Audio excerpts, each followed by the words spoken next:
Welcome, fellow adventurers, to the D&D Universe, where we help players, dungeon masters, and even those who have never played the game have a better understanding of the world and lore of Dungeons & Dragons.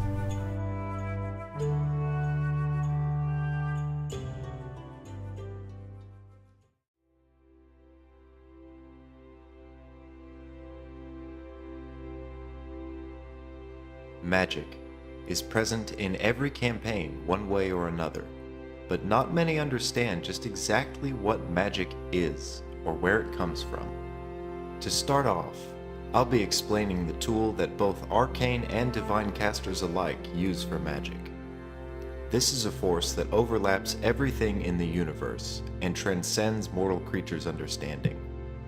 The way we've come to best describe it is as a powerful fabric we refer to as the weave.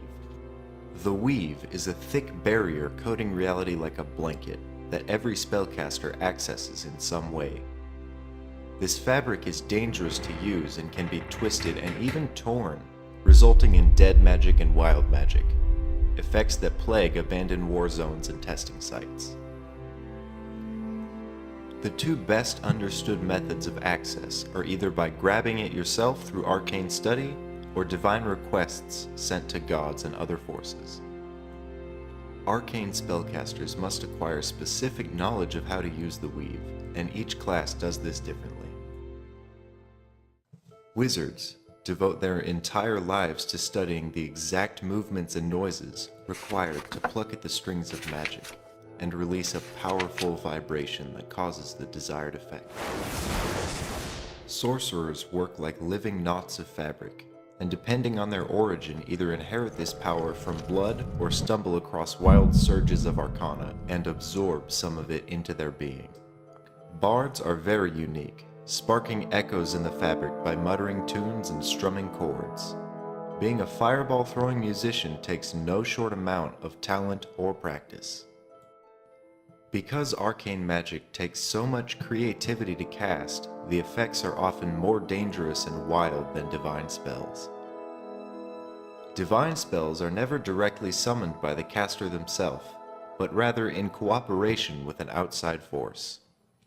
For clerics and paladins, this power comes from the deities they're devoted to and is invoked by prayer and faith. However, in some settings the gods are absent or dead. In these campaigns, faith alone commands the world around the faithful to heed their prayers, and is often derived from devotion to an ideal or cause. For druids and rangers, divinity doesn't come from any god's will, but from pleading the universe itself to tug at the weave.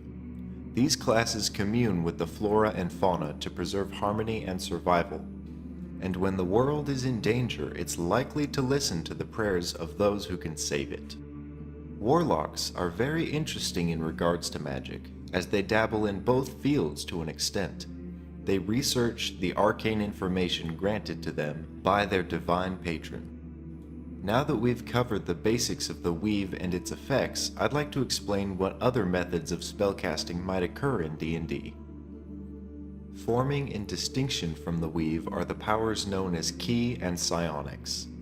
These abilities come from mastering oneself and perfecting access to their pools.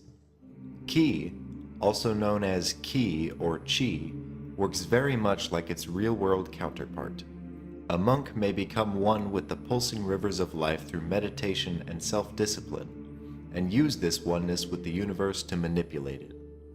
A master of Ki is the world, and the world is their master. Mystics and aberrations are the polar opposite. Psionics come from far beyond the universe, and are only usable by those who isolate themselves from it.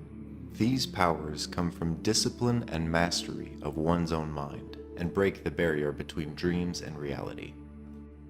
A master of psionics transcends time and space, and is an arbiter in its purest form.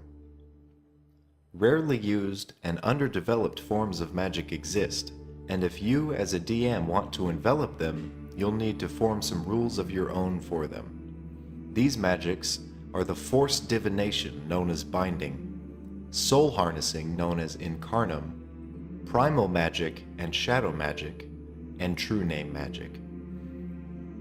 As you can see, magic is a vast and complex form of power that few mortals can even begin to access.